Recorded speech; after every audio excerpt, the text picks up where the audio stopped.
Bonjour à tous, bienvenue dans notre monde de la spiritualité. Et aujourd'hui, le titre de mon message est « Je suis le pain de vie », nous a dit le Seigneur dans Jean chapitre 6, et les versets 31 à 35. Et je vais focuser sur ce passage aujourd'hui, « Je suis le pain de vie ». Contrairement à mes habitudes, je débuterai mon message sur une hérésie qui subsiste encore de nos jours dans l'Église romaine sur le symbole de la Seine.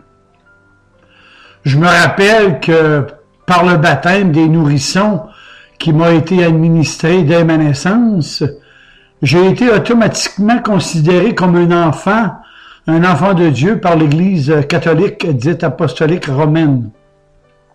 Je dis cela afin que chacun de vous puisse suivre mon exposé sereinement, sans trouver dans les profondes divergences doctrinales que je vais aborder une attaque frontale avec une Église au sein de laquelle qui m'a adopté à ma naissance sans mon consentement.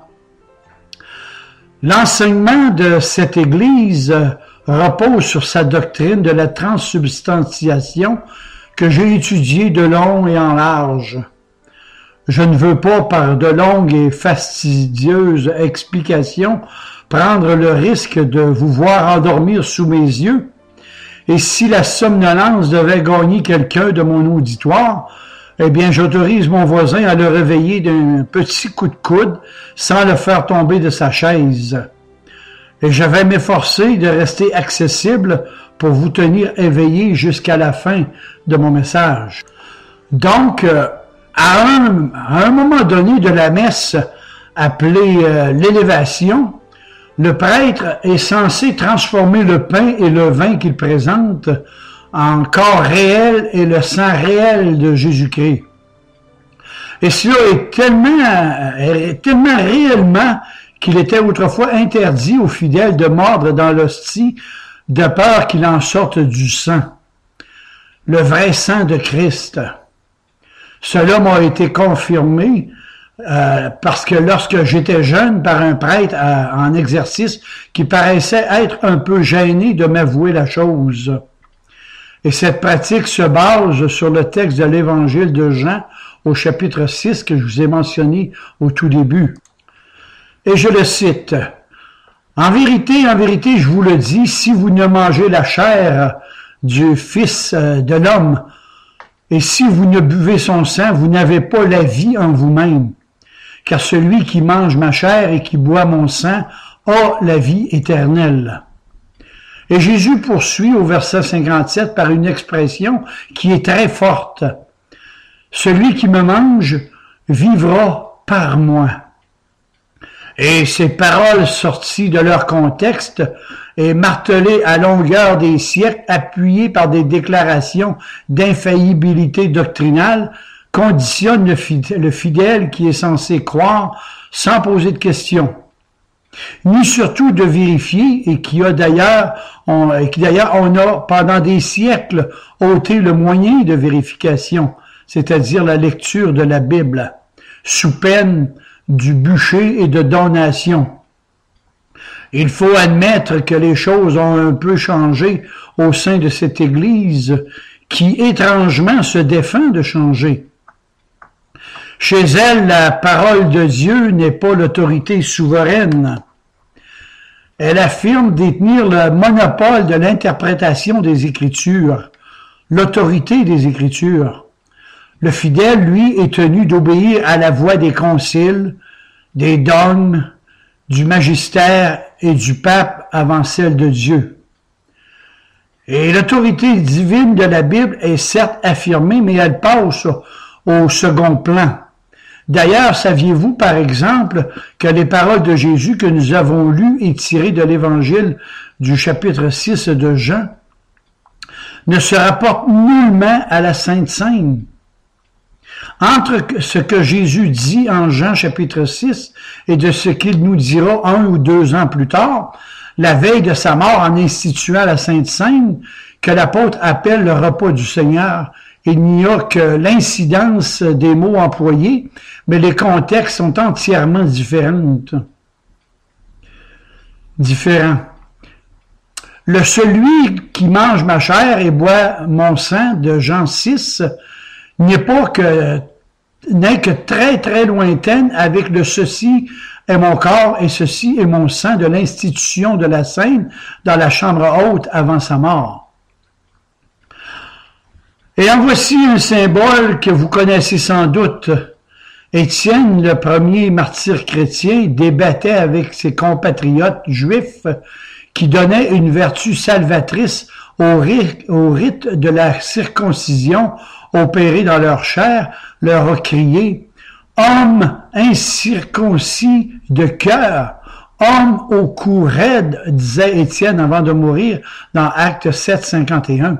Ce qui démontre que la vraie circoncision, celle qui change les vies et qui sauve les âmes, se faisait non pas dans un contact physique au niveau de la chair qui ne sert de rien, mais au niveau spirituel d'un cœur qui se laisse toucher par la grâce de Dieu.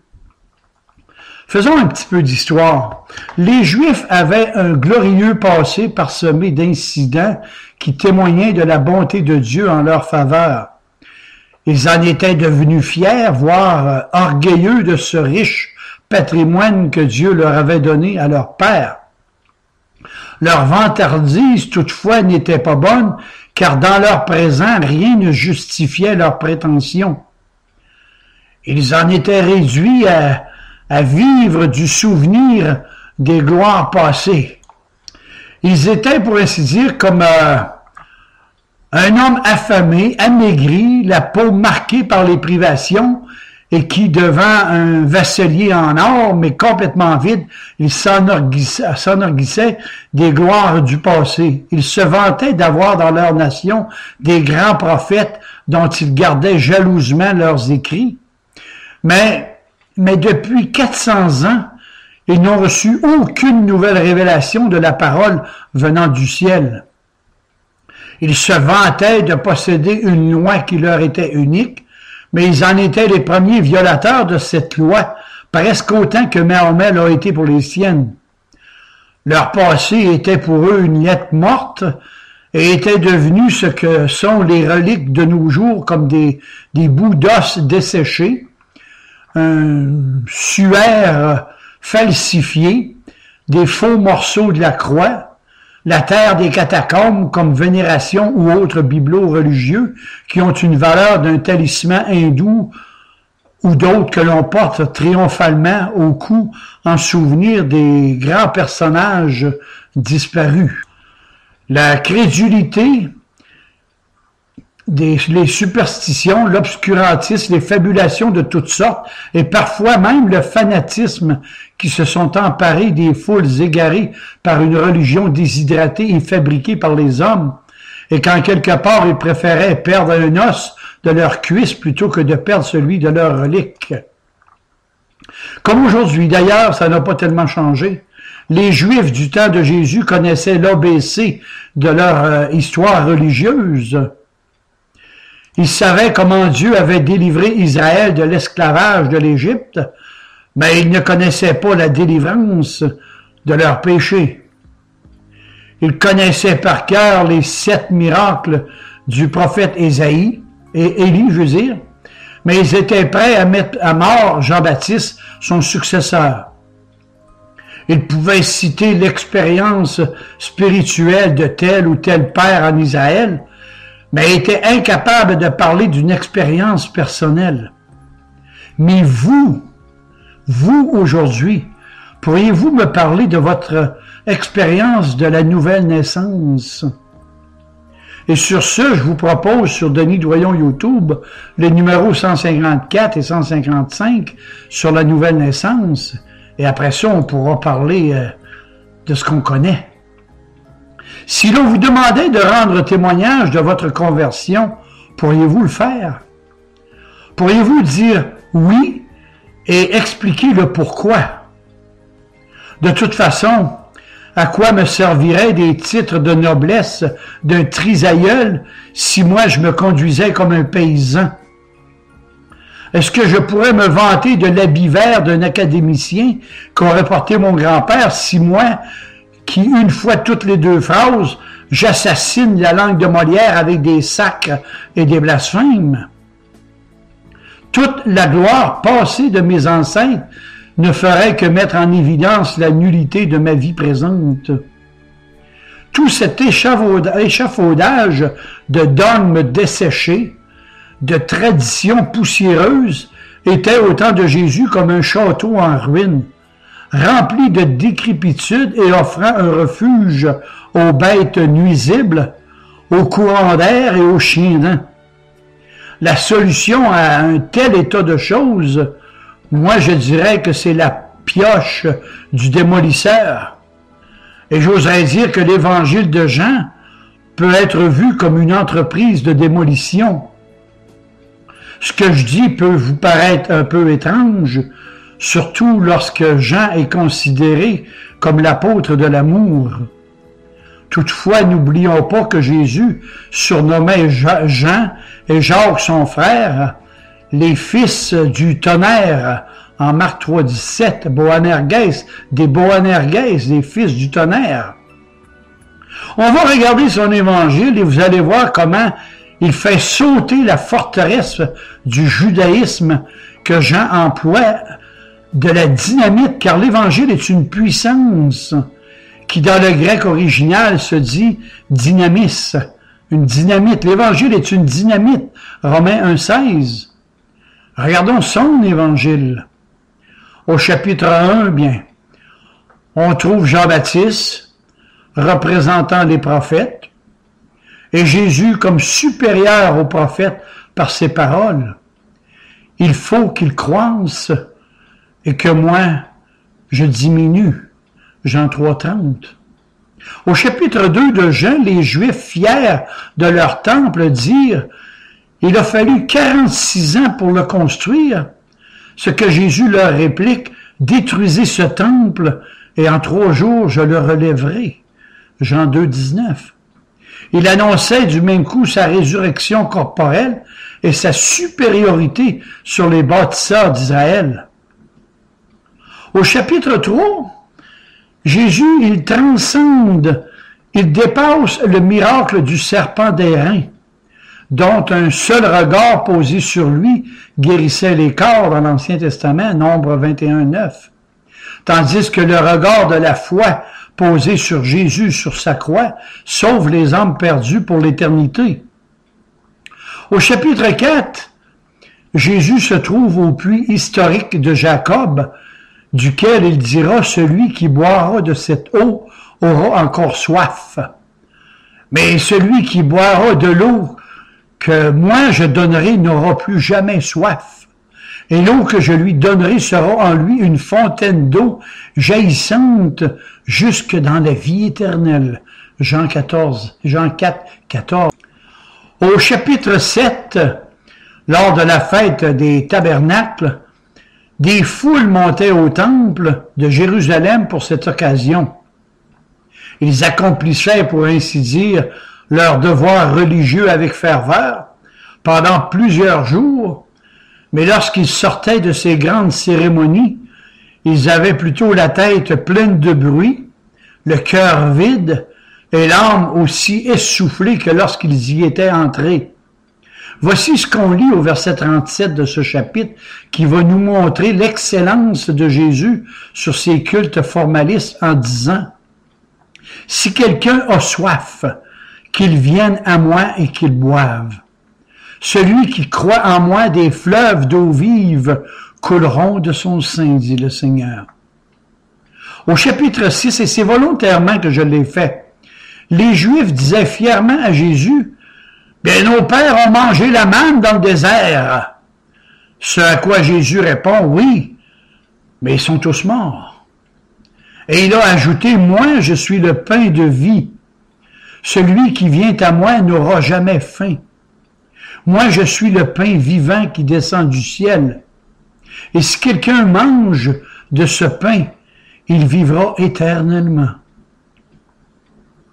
Nous avons vu jusqu'ici une illustration concrète du Seigneur. le pain qui est l'aliment du riche comme du pauvre, car la vie de tous les deux en dépend. Mais qu'y a-t-il de plus commun que le pain? À première vue, qu'y a-t-il de plus commun et de plus banal que la personne du Sauveur? Il n'y avait ni beauté, ni éclat pour attirer nos regards, nous dit le prophète Ésaïe, chapitre 53 et le verset 2. Il n'y avait ni éclat, ni beauté pour attirer nos regards. Mais lorsque nos cœurs goûtent la divinité de Jésus-Christ, c'est la vie de Dieu même qui nous descend dans l'âme. Qui ne connaît pas cette phrase célèbre de Jésus? L'homme ne vivra pas de pain seulement, mais de toute parole qui sort de la bouche de Dieu, en Matthieu 4,4. Tout le monde connaît ce passage. L'homme ne vivra pas de pain seulement, mais de toute parole qui sort de la bouche de Dieu. Et là-dessus, Jésus est appelé la parole de Dieu. En fait, Dieu met l'accent sur ce qui est en nous, qui a le plus de valeur. Ce n'est pas le corps qui se nourrit de pain, mais de l'âme qui a besoin de ce pain du ciel. Le plus de valeur pour bien des hommes, c'est leur corps. Mais aux yeux de Dieu, c'est l'âme, parce que le corps est voué à la poussière, tandis que l'âme, elle est éternelle. Ecclésiaste 3:11, Dieu a mis dans vos cœurs l'éternité, la pensée de l'éternité. Par nos corps, on dépense des fortunes en cosmétiques, on dépense des fortunes en vêtements, en divertissements. Rien n'est trop beau ni trop cher. Rien n'est trop raffiné pour lui. Mais notre âme, on l'envoie vivre dans des bidonvilles et la laisser crever de faim, ayant pour seule nourriture que les détritus que lui offre le monde. Bien des gens prennent leur corps comme pour la poubelle de l'humanité.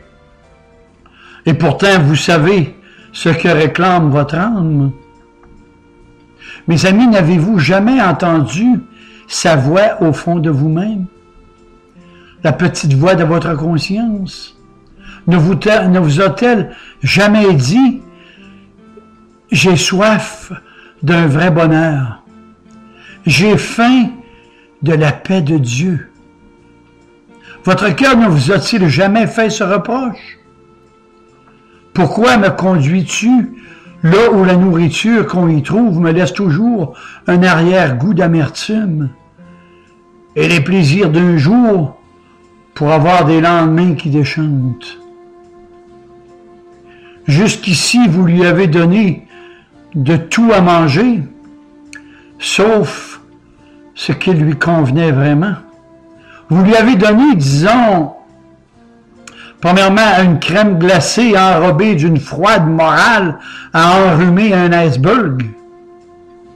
Deuxièmement, vous avez gavé votre âme avec des amuse-gueules des choses du monde. Troisièmement, vous l'avez servi de millefeuilles de pornographie. Quatrièmement, vous lui avez fait ruminer de vos rancunes et de vos ressentiments.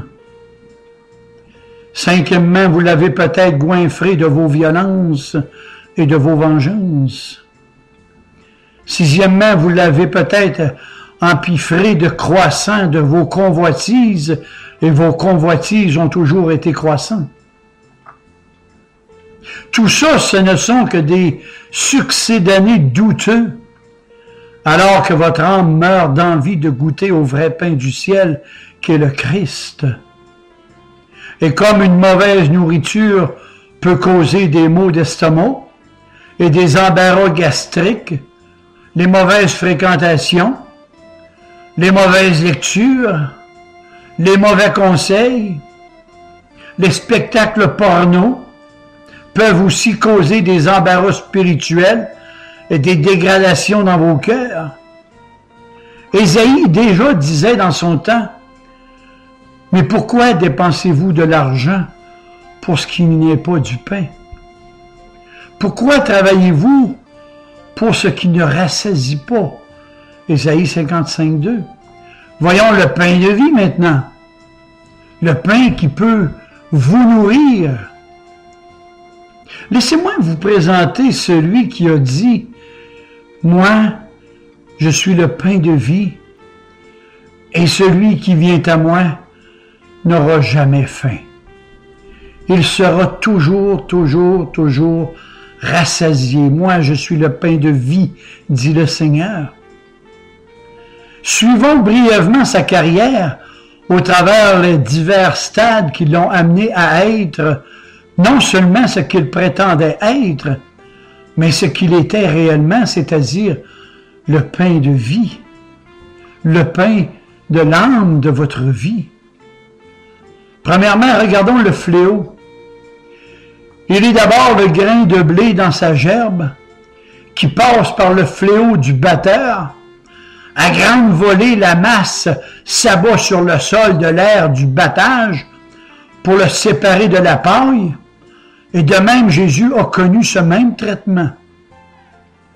Dès sa naissance, la haine d'un roi l'a poursuivi pour essayer de lui enlever la vie. Il fut séparé de son peuple et on pourrait ainsi dire faire fuir ses parents en Égypte. Et plus tard, il fut battu de verge, on l'a rejeté, on s'est moqué de lui, on l'a frappé au visage, on lui a craché dessus. La population remplie de haine excitée par des prêtres corrompus a été contre lui. Le fouet des soldats romains siffla dans l'air et s'abattit sur son corps en laissant des sillons ensanglantés. Une couronne d'épines sur sa tête, et là, bien, il fut traîné, injurié, hué, moqué de lui, et tout cela sans dire un mot, sans résistance, sans rébellion. Je dirais qu'il a été mené comme une brebis muette devant celui qui l'attend. Il n'a même pas ouvert la bouche. Ésaïe 53, 7. Deuxièmement, voyons le crible, ce grain de blé qu'il était devenu, est alors passé au crible.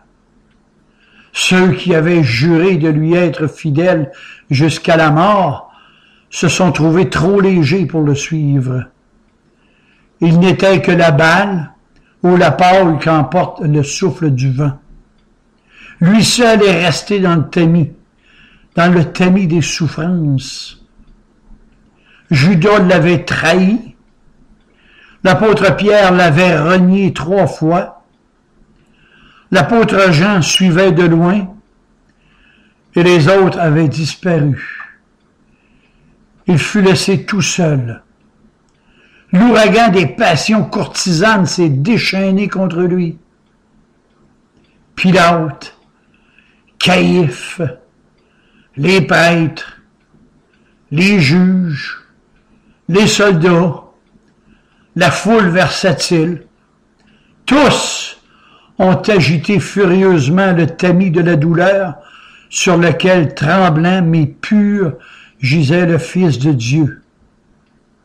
Et à ses pieds, 2 ou 3 femmes qui tremblent et qui ont peur sont au pied de sa croix, le voyant agonisant et donner sa vie lui-même pour le genre humain.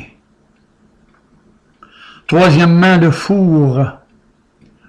Il était alors prêt pour l'ultime fonction de passer par la fournaise ardente du jugement contre lui. Mourir pour le péché des hommes qui le condamnaient. Il accomplissait, pour ainsi dire, ses propres paroles. Si le grain de blé qui tombe en terre, il reste seul, mais s'il meurt, il porte beaucoup de fruits. Si le grain de blé qui tombe en terre ne meurt point, il reste seul, mais s'il meurt, il porte beaucoup de fruits. En Jean 12, 24. Et comme la gerbe est jetée par terre, son corps fut basculé sur une croix. Et là, comme le fléau martèle la botte d'épis, les coups sourds des marteaux ont enfoncé des clous de fer forgé dans la paume de ses mains. Certains disent ses poignets, ce qui est logique, mais peu importe. Il est cloué sur une croix, les clous aux pieds. Il fut attaché comme un vulgaire criminel sur le gibet des condamnés à mort, avec résonnant dans ses oreilles les cris de ceux qu'il était venu pour les sauver. Ce sont les mêmes qui, quelques heures plus tôt, hurlaient et criaient « Crucifie! Crucifie-le! On ne veut pas que celui-ci règne sur nous. Crucifie! Crucifie-le! » Jean 19, 15. Et comme la pâte passe par le four pour la cuisson finale, il est passé par la fureur de la fournaise de l'enfer lorsque, sous un ciel de plomb qui ne laissait plus passer la lumière, il a poussé ce grand cri « Mon Dieu, pourquoi m'as-tu abandonné? Mon Dieu, pourquoi m'as-tu abandonné? » Matthieu 27, 46. Pourquoi? Voyons quatrièmement le pourquoi. Parce que la malédiction divine sur le péché, c'était la mort et la séparation d'avec le Seigneur, Romains 3, 23. Le pourquoi que nous échappions à cette malédiction. Parce que mes amis, n'oubliez jamais que Dieu est fidèle dans ses promesses. Oh que oui. Mais il est aussi fidèle en ses menaces. Jésus devait en subir la peine à notre place, à votre place. Il a pris votre place à la croix du Calvaire. Notre précieuse liberté de conscience a par le passé coûté le bûcher à d'innombrables martyrs de la foi. Nos libertés nationales ont été acquises au prix du sang des patriotes. Sans la mort de Jésus sur la croix, nous serions tous encore sous la condamnation qui pèse sur le péché. Et tous serions en route vers une perdition éternelle assurée. Nous lui devons absolument tout. Il a tout accompli. Vous avez tout pleinement en Jésus-Christ. Je reprends maintenant tout simplement mes textes de l'Évangile de Jean. La chair ne sert de rien, car les paroles que je vous ai dites sont esprit et vie, dit le Seigneur. Jean 6, 63. Les paroles que je vous ai dites sont esprit et vie. En d'autres termes, Jésus disait, vous saurez que la chair, sans le Dieu qui la vivifie, ne vous servirait à rien. Mes paroles sont esprit et vie, disait-il. Mais hélas, il y a des incroyants parmi vous.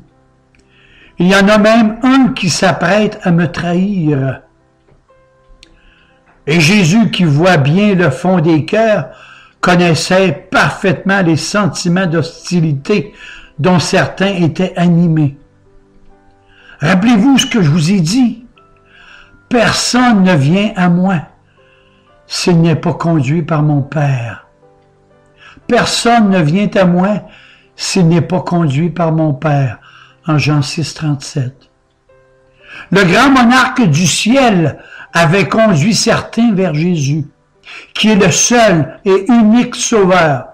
J'ai bien dit certains, pas tous, mais d'autres en punition de leurs indifférences et du rejet du Sauveur, Dieu les livrait à eux-mêmes parce qu'ils n'étaient pas les élus de Dieu. Il les a laissés s'égarer dans leur propre voie de perdition pour la gloire de sa justice. Éphésiens 1, 4 à 6 et Romains 1, 26. Et à partir de ce jour, la masse de ses disciples, déçus de ses convoitises, cessa de le suivre.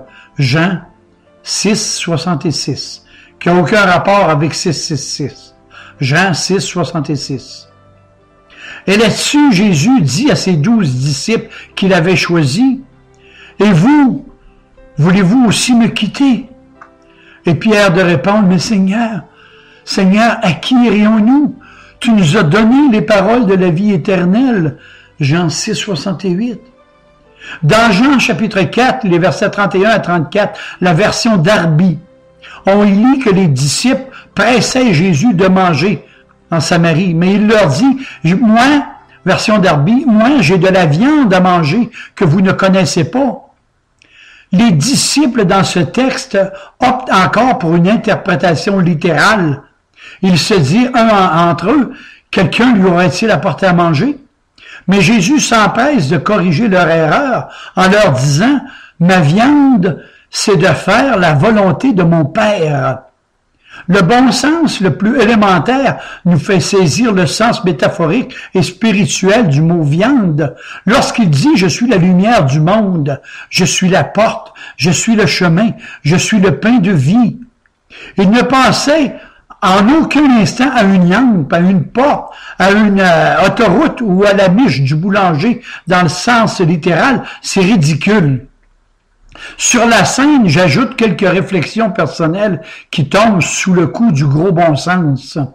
En mangeant le pain et buvant le vin de la scène qu'il a institué cette nuit-là, si le sens littéral doit être retenu, Jésus se serait donc mangé lui-même et se serait donné à manger à ses apôtres. Voyons donc, vous voyez bien que c'est ridicule.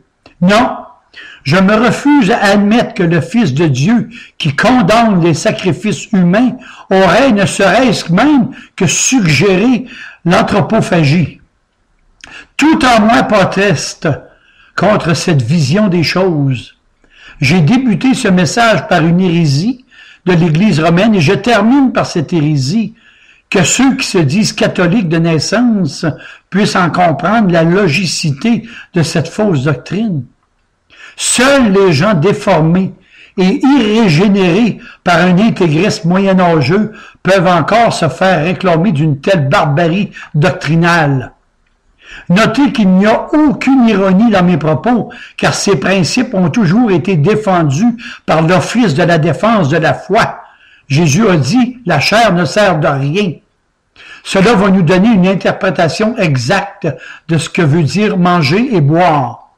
Ce qui veut dire que pour nourrir votre vie intérieure, vous dépendez entièrement de la parole de Dieu et de son Saint-Esprit qui est votre nourriture quotidienne. L'homme ne vivra pas de pain seulement, mais de toute parole sortant de la bouche de Dieu. La Bible, si vous aimez mieux. Si en vous laissant qu'il y ait une seule personne de mon auditoire qui n'a rien compris de ce que je vous ai enseigné aujourd'hui, je suggérerais à cette personne maintenant d'aller dans sa chambre à coucher, de bien fermer la porte derrière elle, de se mettre à genoux au pied de son lit et qu'elle s'adresse au Dieu que je vous ai présenté. Amen et Amen, et que le Seigneur puisse vous aider à comprendre.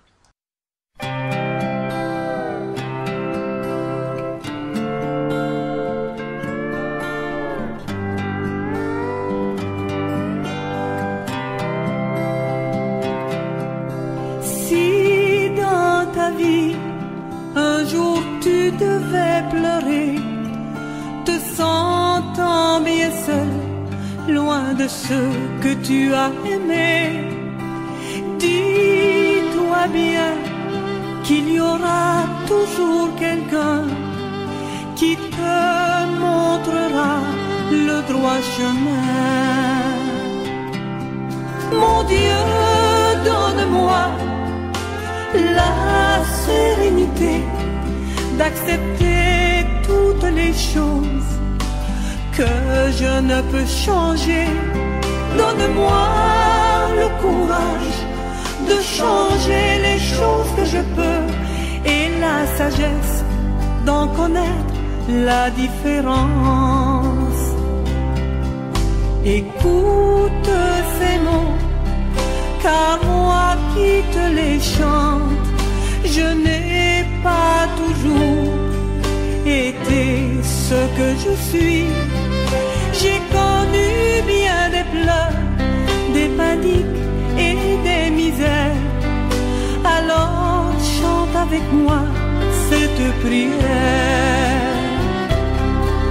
Mon Dieu, donne-moi la sérénité d'accepter toutes les choses que je ne peux changer. Donne-moi le courage de changer les choses que je peux et la sagesse d'en connaître la différence.